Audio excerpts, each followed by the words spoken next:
Well, here we are again for another episode of Marco's World News, broadcasting again from the rooftop terrace of the Four Seasons Hotel in Beirut. When I woke up this morning, my first thought again was on our man Terry Waite, the Archbishop of Canterbury's envoy, who was sent out here to negotiate the release in 1987, the release of Western hostages, including McCarthy, the reporter from England, Irishman I think he was. I don't think they quite thought it through, because instead of negotiating with the Hezbollah, who didn't give a fuck for the West because the West didn't give a fuck for Hezbollah, I don't think they thought it through quite frankly, because he was soon taken hostage and was imprisoned for 5 years in Beirut. Now, the interesting thing about that is it's a bit like sending a missionary to Africa to help the starving and they eat him. Well, it's a bit like everyone's a winner. Watching the bombing of Beirut as a kid, in fact of a certain generation, for the past, I don't know, several decades, watching the destruction of this beautiful nation,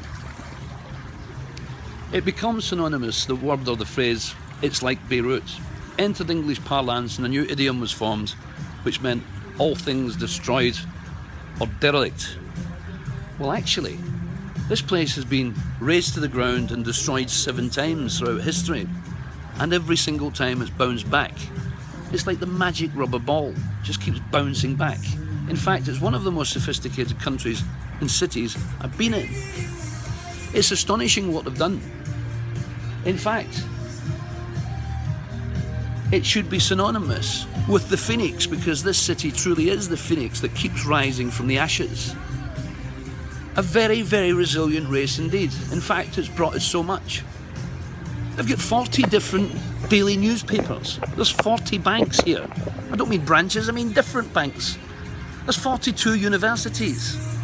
The Sky Bar here was voted the best nightclub in the world. Jesus performed his first miracle in Lebanon, turning water into wine. I've seen similar miracles on a nightly basis, where nightclubs turn a gin and tonic into 35 quid. It's been invaded dozens of times. It's been invaded by the Assyrians, the Persians, the Egyptians, the Babylonians, even the Romans had their bit here. Alexander the Great, the Byzantines, the Arabians. Who else? The Ottomans, France, even Britain, Syria, Israel, and more. It's not because it's a shite place, it's because it's beautiful. It's also represented and known as one of the top shopping destinations in the world. Every single fashion and luxury brand is represented here. It's astonishing. There's 5 million people live here. It's similar population to Scotland and very similar resilience. 40% of them are Christians. Well, it's no surprise really. All that shit was invented round here. 10% of them are doctors. 10% of Scotsmen are not pissheads. Anyway, the Babylonians, the city of Byblos, which I'm going to tomorrow, is one of the oldest, in fact the oldest, continuously habited cities in the world. In fact, even the name Lebanon has never changed its name, making it the oldest named-place country in the world.